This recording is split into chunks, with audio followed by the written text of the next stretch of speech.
Hoy estamos junto a los prestigiosos analistas internacionales, lo tenemos a Wilmer de Pablos de Venezuela, lo tenemos a Rafael Machado desde Brasil y lo tenemos a Cristian Lamesa desde Argentina, compatriota mío. Bienvenidos a todos aquí para debatir hoy este mundo que está emergiendo. Sin embargo, en la Argentina, y lo podemos chequear con Cristian, nuestros medios de desinformación masivo y nacional no nos están relatando ni contando absolutamente casi nada de ese mundo emergente alternativo y la gente desesperada en la Argentina con la situación económica a la cual nos arrastró Milei no tiene posibilidades de informarse de que nos estamos perdiendo, especialmente los argentinos, de una oportunidad histórica para salir de donde estamos e ingresar a este mundo que indudablemente es emergente, va a existir mientras el otro mundo está en plena decadencia y se pone muy agresivo, los muchachos. Y dentro de esta agresividad, algo que me pareció muy curioso y empecé a indagar y me encuentro con distintas versiones de mi propio pensar con respecto a la posición que asumió Brasil en los BRICS con respecto al veto a Venezuela. Rafael, ¿cómo se interpreta esto desde Brasil? Bueno, en primer lugar, muchas gracias por la invitación. Es siempre un honor estar con estos compañeros también y un honor también conocer a Alejandro. Y bueno, esa cuestión sobre la posición de Brasil, de mi parte y de la parte de mis camaradas, no es exactamente una sorpresa, porque cuando vimos el resultado de las elecciones. Y cuando acompañamos las elecciones brasileñas de 2 años atrás, hicimos un análisis en el sentido que ya desde entonces era posible observar que la victoria de Lula era una victoria que había sido construida no solo por fuerzas simplemente nacionales, pero también con una cierta simpatía de ciertas fuerzas internacionales, ¿sí? Entonces era una situación bastante incómoda, pero en aquel momento, en aquel entonces, por tal vez algunos motivos que puede ser difícil especificar, parecía que a Estados Unidos, por lo menos a los Estados Unidos de Biden, interesaba que Lula volviera al poder, aunque Bolsonaro sea un neocon, un sionista, un neoliberal, etcétera. En aquel momento, tal vez porque Bolsonaro decidió visitar a Rusia básicamente sin avisar a nadie, o porque Bolsonaro en verdad es un personaje instável, ¿sí? No es una figura regular, etcétera. Entonces es alguien que a veces hace lo que quiere y no le da satisfacción a nadie. No se sabe exactamente el motivo específico, pero en aquel momento, en aquel entonces, pareció que a Biden, por lo menos, a los demócratas, a ciertos sectores de Estados Unidos, interesaba la victoria de Lula, que Lula volviera al poder. Hay que recordar que Lula hoy día es una persona con una edad un tanto avanzada, con ciertos problemas de salud. Por supuesto que no está como Biden, sí, pero también utiliza medicina, sí, está siempre en el hospital, entonces puede ser que haya alguna estructura de control que se beneficia del hecho de que el presidente es una persona ya en condiciones de salud no tan favorables, pero ¿Estás hablando del entorno del presidente Lula, del entorno cercano, o estás hablando de un entorno mucho más amplio?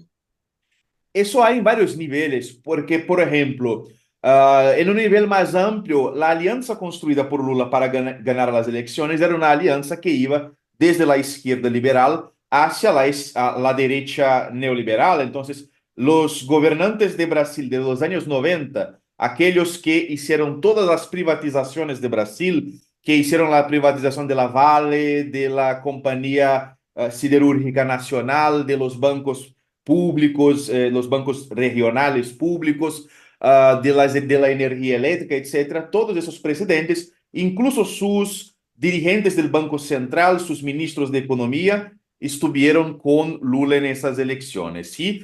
Y un apoyo aún más importante también fue el apoyo de la red, del complejo industrial um, no gubernamental, ¿sí? El complejo de agencias y fundaciones y organizaciones no gubernamentales, ¿sí? Desde las internacionales como Open Society, Greenpeace, etcétera, a las nacionales, que en general son financiadas por esas agencias. Entonces, así, en ese ámbito hubo una gran alianza contra aquello que identificaban como el autoritarismo, fascismo, etcétera, de Bolsonaro. En un primer momento, la gran cuestión es una ideológica, porque esa narrativa de que el mundo hoy es representado por una dualidad que pone de un lado las democracias liberales y del otro las autocracias, los autoritarismos, las dictaduras, es un tipo de narrativa construida en Washington, sí, construida por los demócratas, por los intelectuales de Estados Unidos, y que pone en el mismo campo como enemigo desde Maduro hasta Orbán o otros personajes que a veces son de izquierdas o de derechas, incluso ponen en el mismo campo a Maduro y Bolsonaro. ¿Sí? Esa perspectiva construida en Estados Unidos, en esa narrativa de una izquierda liberal, pone las cosas así. Y eso es interesante ver porque hoy, con la situación de Lula y de Venezuela, los periódicos brasileños hacen casi todos los días comparaciones entre Maduro y Bolsonaro, ¿sí? Bolsonaro se acerca de las narrativas de Venezuela y acusa a Lula de eso o de aquello, o Maduro se acerca de las posiciones de Bolsonaro para cuestionar eso o aquello. Por supuesto que no hay casi prácticamente nada de proximidad entre Maduro y Bolsonaro, pero en esa visión de mundo que opone simplemente todo como siendo democracia liberal o dictadura, autocracia, etcétera, desde Putin hacia Bolsonaro, por ejemplo, o mismo el presidente Díaz-Canel, o todos están como si fueran enemigos en un mismo campo. Y ahí, sí, por favor. Ahora, te escucho muy atentamente y pienso si estamos en Brasil también frente a una derrota cultural, ¿no? O sea, más allá de lo político, también lo cultural, porque Lula viene, no solamente Lula, sino toda su fuerza política se basa desde una historia, una trayectoria, una experiencia de izquierda, del progresismo, y lo vemos tomando estas decisiones. Entonces, ¿es un problema de Lula o es un problema de que se ha perdido la batalla cultural frente a esa derecha que avanza culturalmente para devastarnos económicamente luego, ¿no? Absolutamente es una derrota cultural, intelectual y académica, porque, bueno, cuando yo estuve exactamente también en Moscú en febrero de ese año, para un congreso que hubo allá, yo tuve el privilegio de poder charlar bastante con un ex embajador de Cuba en la ex Yugoslavia, ¿sí? Yo le pregunté cómo estaba la situación cultural e intelectual en Cuba hoy, y él me dijo algo que me sentí bastante identificado, porque él dijo que Cuba había sido victorioso militarmente, económicamente, políticamente, etcétera, pero que empezaba a perder la batalla académica y cultural, porque incluso a veces muchos materiales de textos y de materiales académicos de estudio se tomaba del occidente, de universidades occidentales, de ONGs occidentales, etcétera. Y bueno, eso en Brasil ya empezó hace varias décadas. Y es por eso que mismo en el PT, en el Partido de los Trabajadores, la juventud especialmente, pero muchos cuadros importantes son occidentalistas. Por supuesto que son occidentalistas pro LGBT, pro aborto, feministas, etcétera, pero son Eurocéntricos. atlantistas radicales y que consideran, por ejemplo, que en esas situaciones en el Medio Oriente se queda incluso un poco bueno, pero en Israel hay las paradas LGBT y los iraníes son autócratas y machistas, etcétera, etcétera, ¿sí? Entonces, eso es algo que ya está bastante consolidado en la juventud de izquierdas de Brasil. Sí, pienso Ujú. que en Argentina es algo que se pasa muy semejante también, ¿sí? Sí, Y, tal y cual. como el presidente Lula en sí mismo es un hombre, por supuesto es un hombre del pueblo por sus orígenes, pero no es un hombre de ideología, ¿sí? El Partido de los Trabajadores nunca tuvo una ideología muy sólida y especialmente en el campo internacional, en la geopolítica, nunca tuvo una visión geopolítica específica, ¿sí? Pero, pero ojo, tuvimos un momento histórico donde coincidieron Chávez, Lula, Correa, los Kirchner, Lugo, y fue un momento muy interesante donde todos coincidieron en eso, ¿no? En ese momento histórico que gracias a Dios mi generación lo pudo ver. Los chicos de ahora jóvenes están viendo otra escenografía, ¿no? Y otro Lula. O quien es joven de 20, 25 años no ha conocido a aquel Lula, está conociendo a este Lula. Ahora, eh, frente a esta derrota cultural que lleva a tomar estas decisiones geopolíticas a Brasil, Wilmer, ¿cómo le ha golpeado a Venezuela? ¿La sorprendió o Venezuela ya estaba preparado para esta circunstancia que iba a vetar su ingreso por parte de Brasil? ¿Cómo lo interpreta políticamente Venezuela, el gobierno venezolano?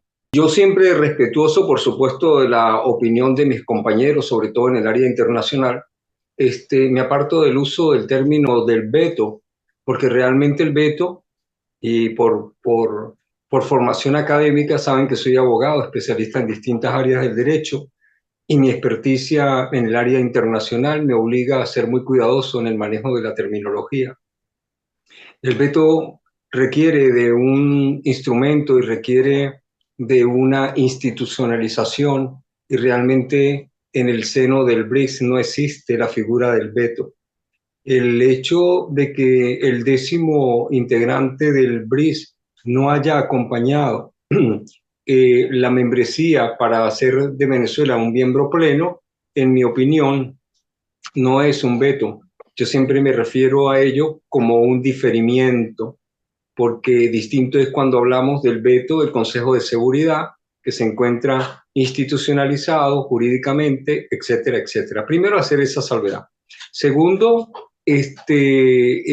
entender que son distintas las hipótesis que se manejan, lo discutía y lo conversaba y analizaba con Rafael Machado hace un par de días en un programa que él dirige con la audiencia para Brasil. Son distintas las hipótesis, ¿no?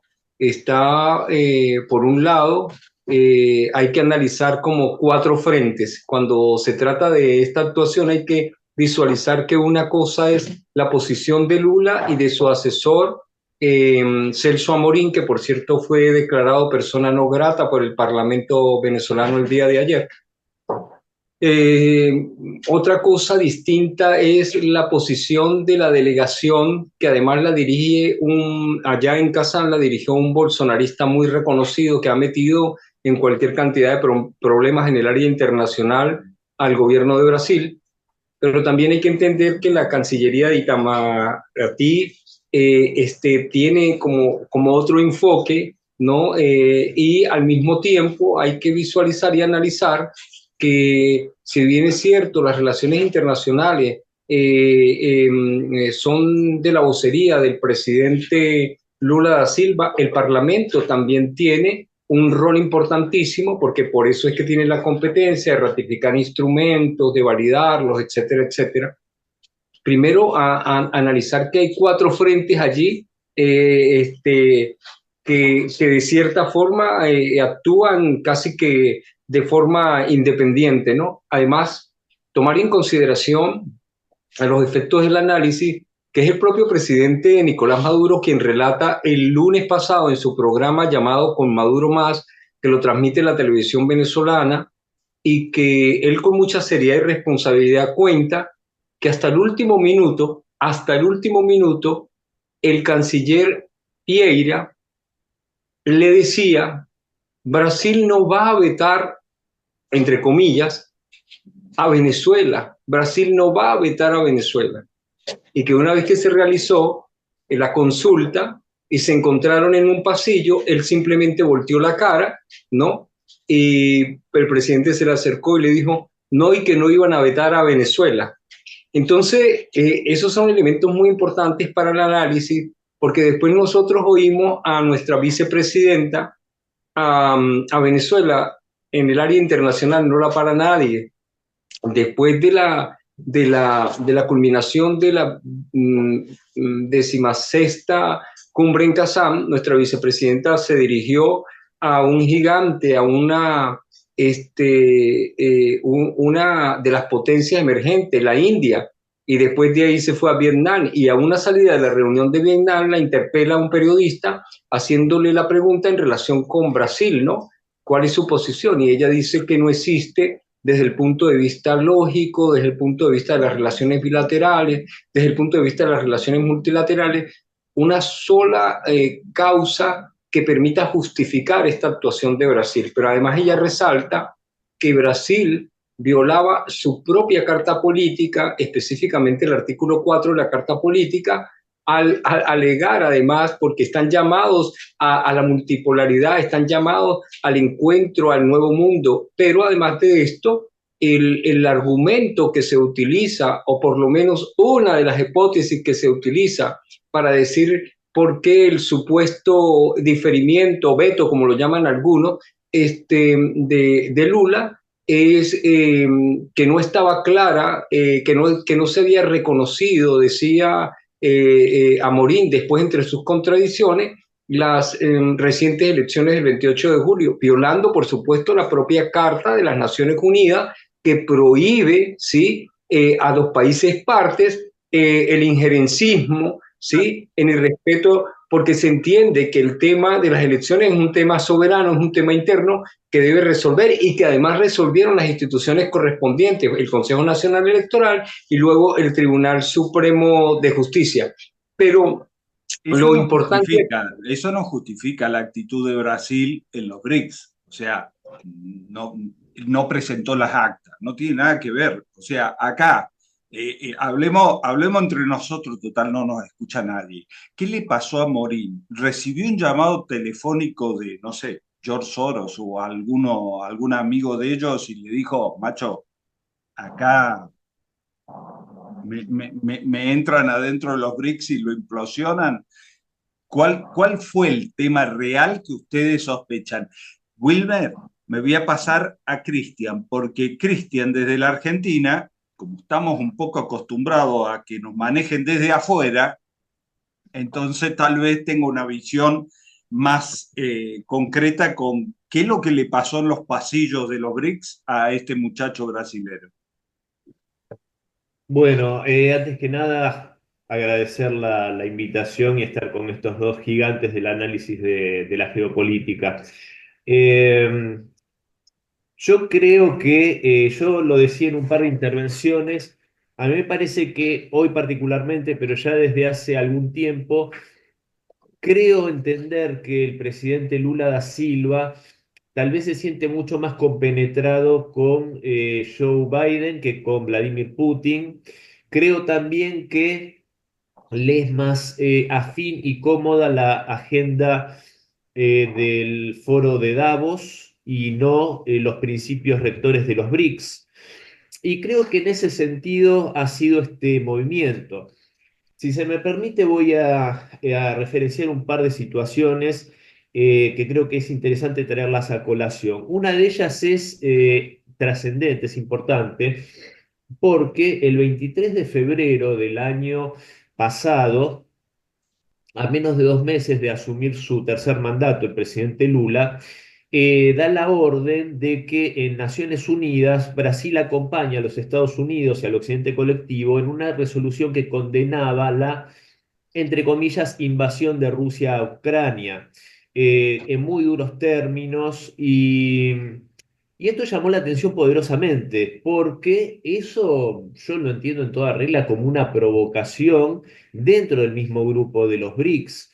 Eh, China se abstuvo, India se abstuvo, Sudáfrica se abstuvo en esa votación y Brasil acompañó con toda la emoción, diría yo, esa condena a Rusia.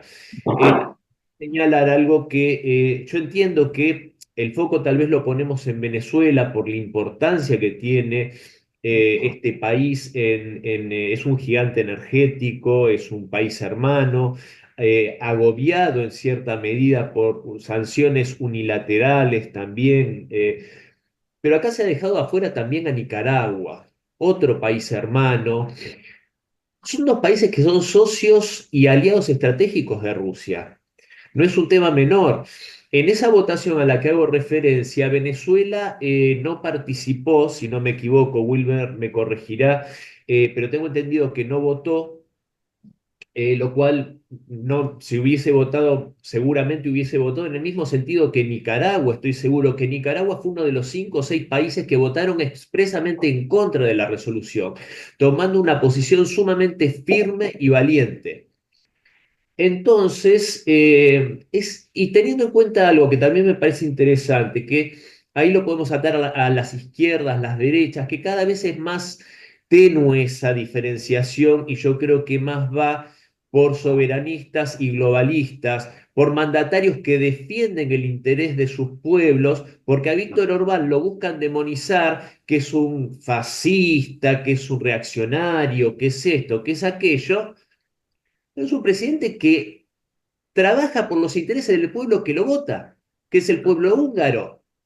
Pedro Sánchez trabaja en contra de los intereses del pueblo español y en favor de las corporaciones.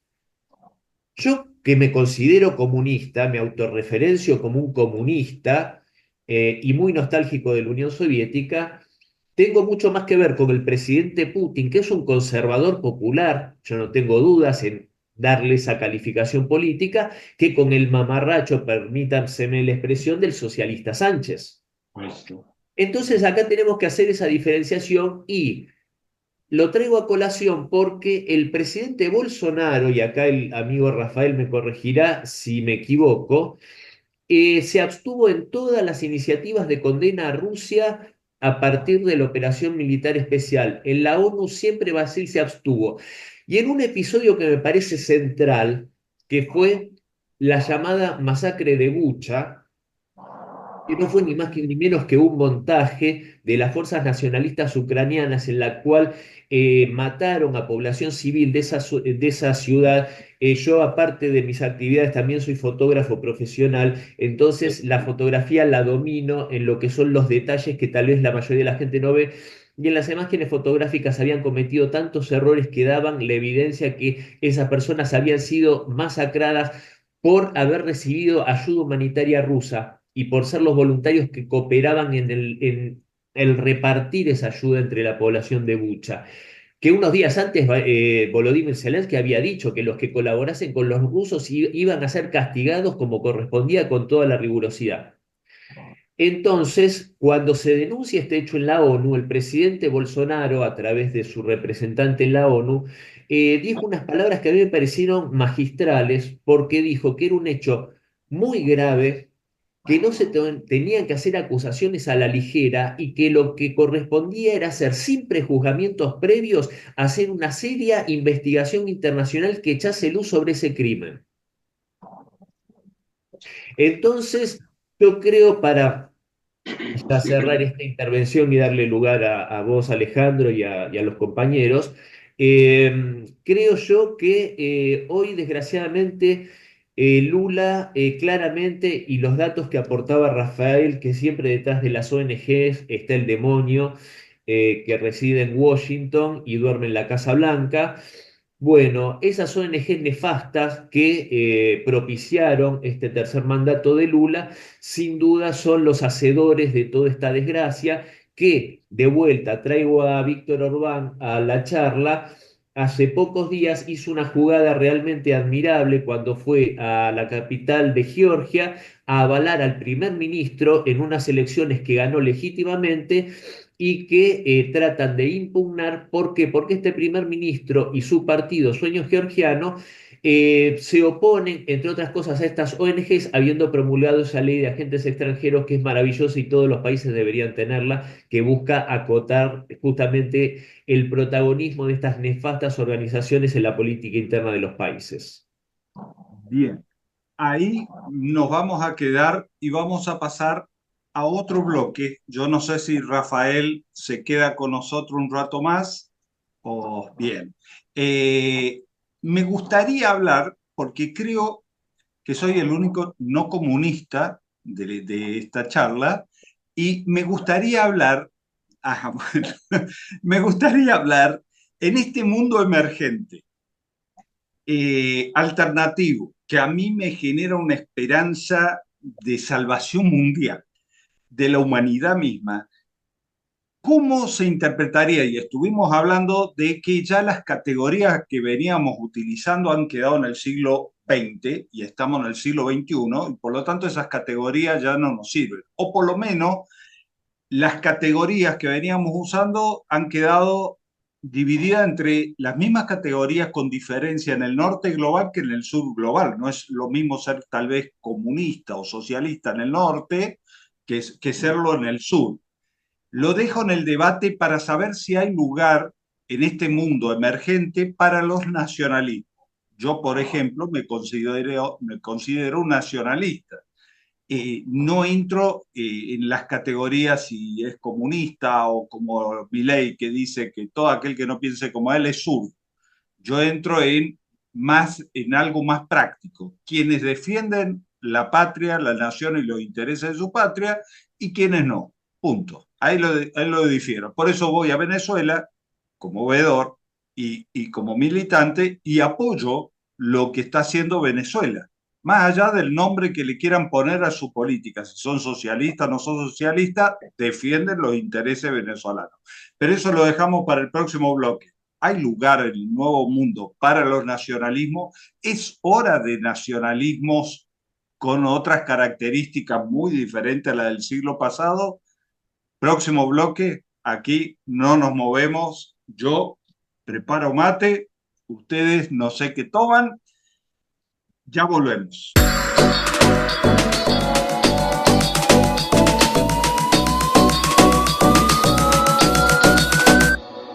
Bueno, a ver, en el campo de la geopolítica, los países construyen políticas de Estado.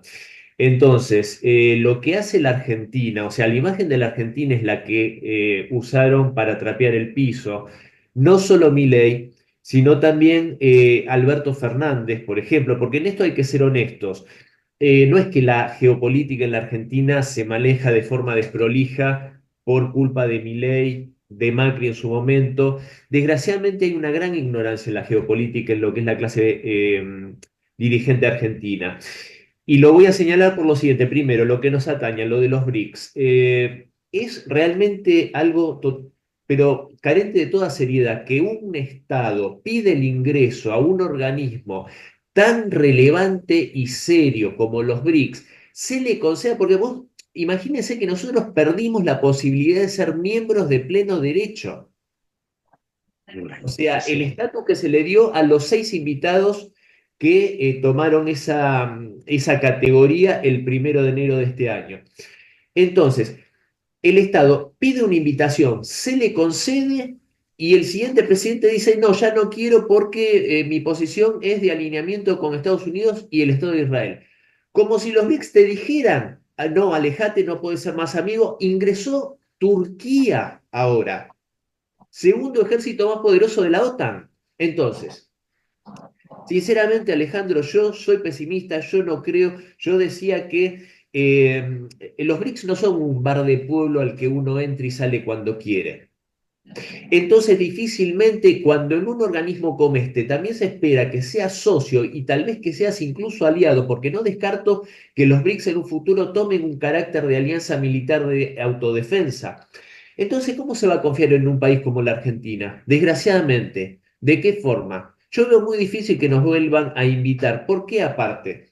Ustedes recordarán cuando fue, yo justamente estaba en Moscú, estuve viviendo unos 2, 3 meses, 3 meses estuve viviendo cuando fue que arranca la operación militar especial. Antes de eso, pero unos días antes, estuvo Alberto Fernández en el Kremlin reunido con Putin, diciéndole que él quería que fuera la Argentina la puerta de entrada de Rusia y Latinoamérica, y todo con unos aspavientos enormes, sin tener en cuenta la situación política y geopolítica que se estaba dando con lo que se sabía que era una escalada militar de las tropas de Kiev contra la población del Donbass para hacer una limpieza étnica, a lo cual tuvo que responder Putin finalmente haciendo la operación militar especial. Fíjense si esto se sabía, geopolíticamente hablando, que yo que no tengo la bola de cristal, un año antes había escrito un artículo diciendo que iba a pasar eso.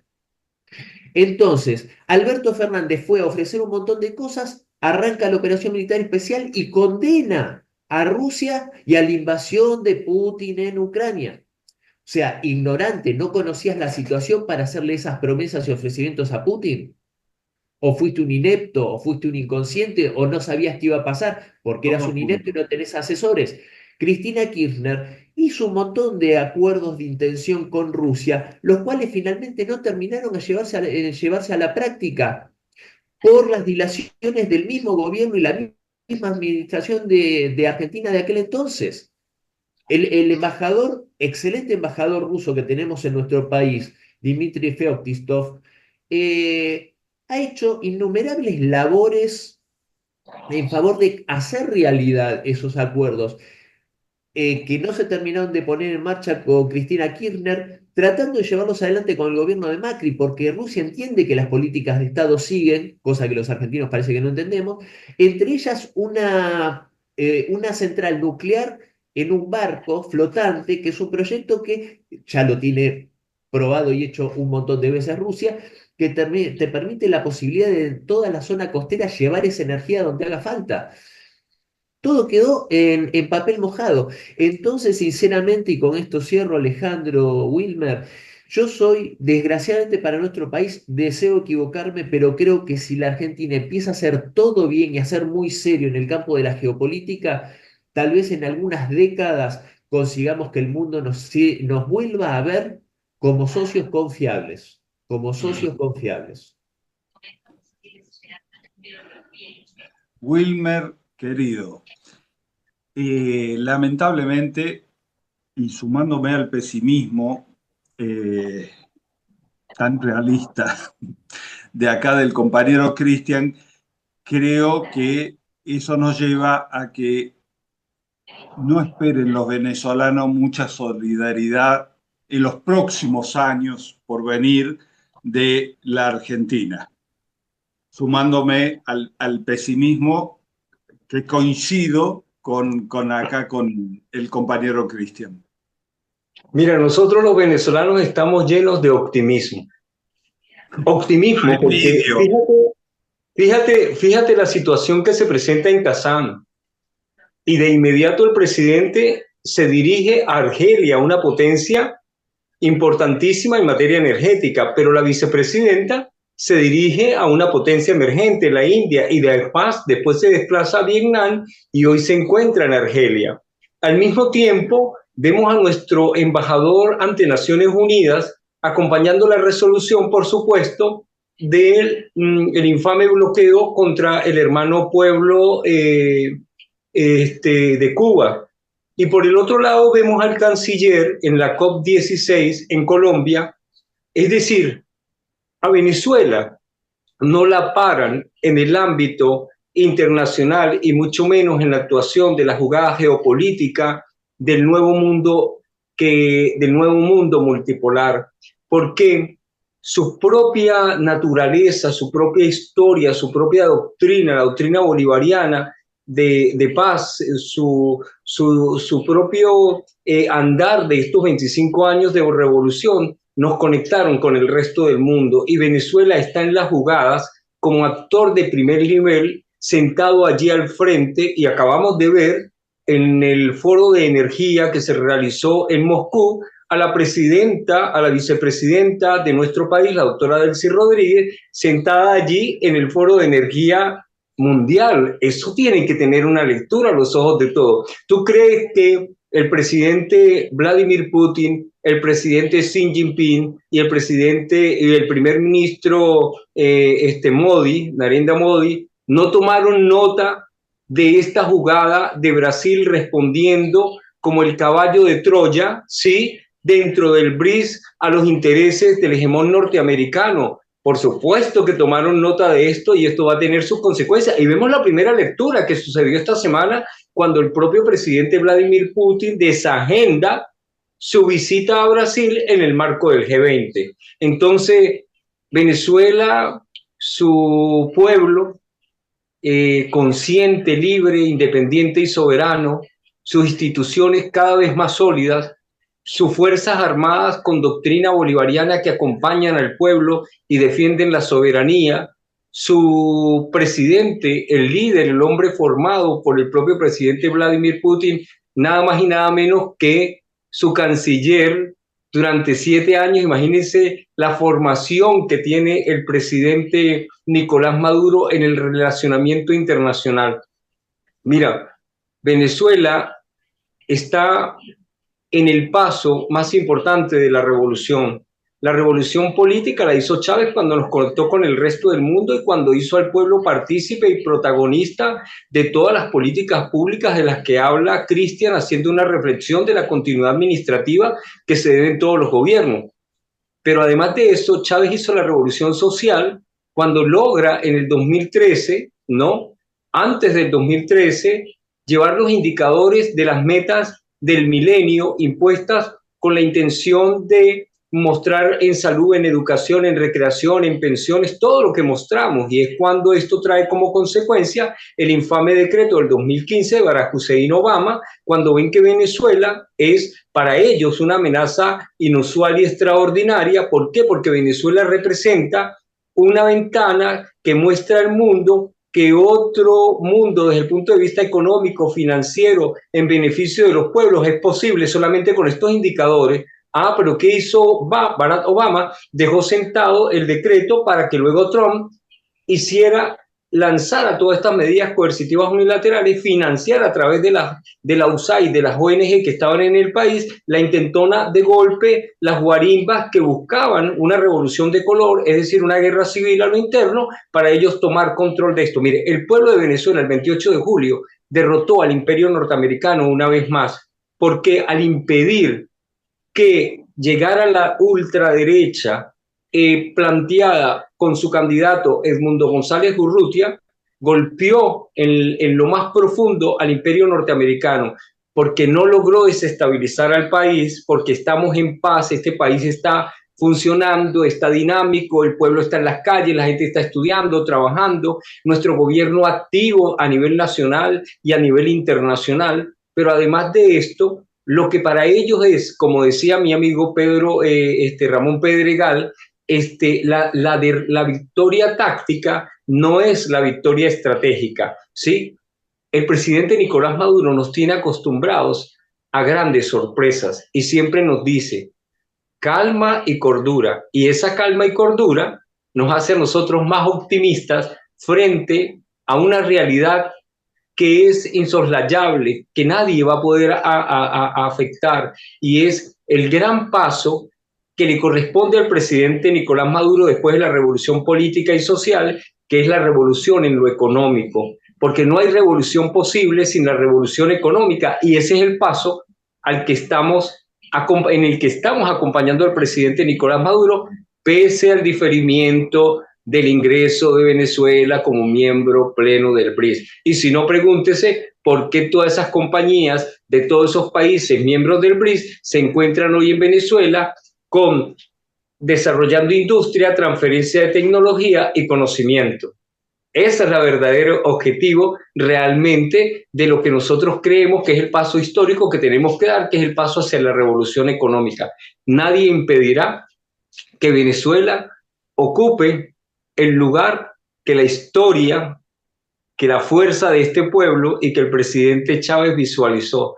Esto no lo derrotará nadie. Así que no nos sentimos derrotados, nos sentimos sumamente optimistas e invitamos, por supuesto, a los pueblos del sur a que no permitan la manipulación mediática que les ha hecho tanto daño en beneficio de esas oligarquías locales, de esas transnacionales, ¿no? Y siempre en detrimento de nuestros pueblos. Los invitamos simplemente a que analicen y reflexionen estas charlas, este trabajo que hacemos nosotros desde lo comunicacional. Sin visión geopolítica no es posible defender ningún proyecto y ninguna patria. Así que bueno, gracias por esta extraordinaria charla, conversación. Mi abrazo a, por supuesto, a Cristian, a Rafael en la distancia y a ti, por supuesto, cuando nos traes a este periodismo patriótico que lo que hace es motivarnos cada día más pese al frío que se vive aquí en esta ciudad. Bueno, gracias, Wilmer. Y es muy feo ser envidioso, pero lo soy. ¿Sí? Soy envidioso de lo que vi en Venezuela, que la conocí ahora y caminé sus calles y estuve recorriendo la realidad que no te muestran los medios hegemónicos a nivel mundial, porque Venezuela hay que ocultarla, y poder caminar y ver ese hermoso pueblo. Y envidio hasta la situación política, geopolítica en la cual está. Y digo yo, y lo veo a Cristian, que es mi compatriota, digo yo, bueno, ¿sabes qué? Estamos en la guerra, metidos en la guerra de Medio Oriente. Estamos metidos, los argentinos, que no tenemos un pito que ver en esa guerra, pero estamos metidos ahí. Estamos por trasladar la embajada de Tel Aviv a Jerusalén para provocar más todavía. Estamos metidos en el lado ucraniano mandándole helicópteros que no tenemos ni para apagar los fuegos acá en una provincia que se llama Córdoba. Y digo yo, bueno, bárbaro, todo esto por la condonación de la deuda externa. Pero no, es para a su vez pedir más deuda externa. O sea, muchachos, Vilner, prepárame una camita ahí en algún lugarcito en Venezuela, porque en cualquier momento terminamos exiliados en Venezuela. Pero quiero terminar porque mi canal se llama Periodismo Patriótico y gracias a Dios estamos teniendo muchos seguidores y quiero terminar diciendo de que los argentinos, de bien, los argentinos que nos sentimos con arraigo en nuestra patria, los argentinos que sentimos la argentinidad al palo, no nos vamos a dar por vencidos, vamos a seguir insistiendo y vamos a tender puentes con todos aquellos patriotas de la patria grande y los patriotas que construyan el nuevo mundo a partir de los BRICS. Con todos ellos vamos a construir nuestro propio patriotismo y esperamos poder vencer al neoliberalismo y al neocolonialismo también en nuestra tierra. Así que bueno, Cristian, ha sido un gusto, un placer poder tenerte aquí en Periodismo Patriótico y charlar contigo también. Sí, yo agregaría lo que tan bien acabas de decir, que hay que vencer al globalismo corporativo y financiero, que pretende que nuestros países se transformen en esas caricaturas de países que son principalmente los europeos, como Francia, Alemania, que tienen España de Sánchez, que tienen simplemente gerenciadores con formato de jefe de Estado que van y piden sumisamente una vez por año la agenda de lo que deben hacer en Davos. Y al querido amigo, camarada, compañero Wilmer, decirle que yo diría, Venezuela no ha ingresado en los BRICS por ahora, como dijo algo así, recordamos quién, el comandante Chávez, por ahora. Por No tengo ahora. ninguna duda que Nicaragua y Venezuela prontamente van a estar, tal vez el año próximo, sin duda van a estar ingresando en los BRICS porque se lo merecen y porque se ganaron un lugar en esa comunidad de países soberanos. Así que no tengo ninguna duda. Y bueno, y gracias por la invitación, Alejandro. Me sentí muy cómodo, muy distinguido por estar con semejantes compañeros de los cuales uno cada vez que los escucha aprende mucho, como Wilmer, como Rafael, así que muchísimas gracias. Muchas gracias a ustedes, muchas gracias por esta participación, por haber aceptado estar en Periodismo Patriótico, que hoy se ha llenado de saberes y donde entre todos vamos aprendiendo a dar la batalla contra este enemigo común que tenemos, que es este mundo que, que está derrotado. Y lo vemos a la derrota en Europa, porque yo veo a Europa, donde el amigo Wilner se aburre, la veo derrotada, totalmente derrotada, aplastada y dominada. O sea, no hay nada para rescatar en esa vieja Europa, por lo menos desde mi punto de vista, pero sí hay mucho para rescatar de este mundo que está emergiendo y los ejemplos particulares del África y de la misma Venezuela. Muchas gracias a ustedes que nos acompañaron. Será hasta la próxima. Viva la patria grande.